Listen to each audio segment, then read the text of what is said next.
Details చూస్తే కృష్ణా జిల్లా అవనిగడ్డ నియోజకవర్గంలోని ఉన్న బస్టాండ్ను ఆకస్మికంగా తనిఖీ చేశారు RTC chairman Konakalla Narayana, MLA Buddha Prasad. అలాగే రాష్ట్రంలో ఉచిత బస్సు పథకంతో పెరిగిన మహిళా ప్రయాణికులను దృష్టిలో ఉంచుకుని బస్టాండ్లోని మరుగుదొడ్లను ఎమ్మెల్యే పరిశీలించారు. ప్రయాణికులకు అనుగుణంగా సౌకర్యాలపై ఆర్టీసీ చైర్మన్తో కలిసి ఎమ్మెల్యే సమీక్షించారు. ఈ సందర్భంగా వారు మాట్లాడుతూ మహిళలు బస్సు ఎక్కేటప్పుడు భద్రత పాటించాలని, క్యూ లైన్లో వెళ్లాలని తెలియజేశారు. మహిళా ప్రయాణికుల రద్దీ పెరిగే కొద్దీ వచ్చినటువంటి సమస్యలను తమ దృష్టికి తీసుకురావాలని ఆర్టీసీ చైర్మన్ తెలిపారు. అలాగే డిపోలో ఉన్న అన్ని బస్సులను కండిషన్లో పెట్టుకోవాలని డ్రైవర్లకు సూచించారు ఆర్టీసీ చైర్మన్ కొనకళ్ళ నారాయణ.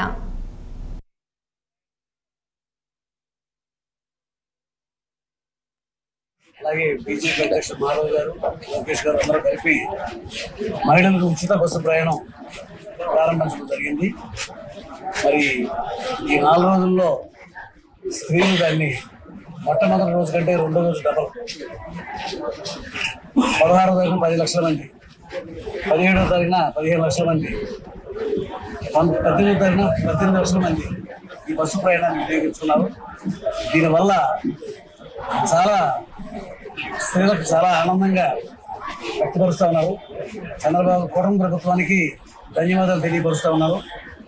మహిళల అంచనాలకు మించి ప్రయాణం చేస్తూ ఉన్నారు.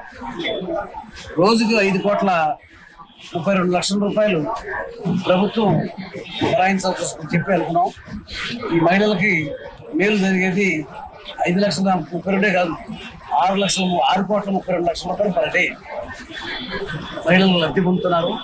ఈ ప్రయాణం చేసే మహిళలంతా కూడా రాష్ట్రంలో కూటమి ప్రభుత్వ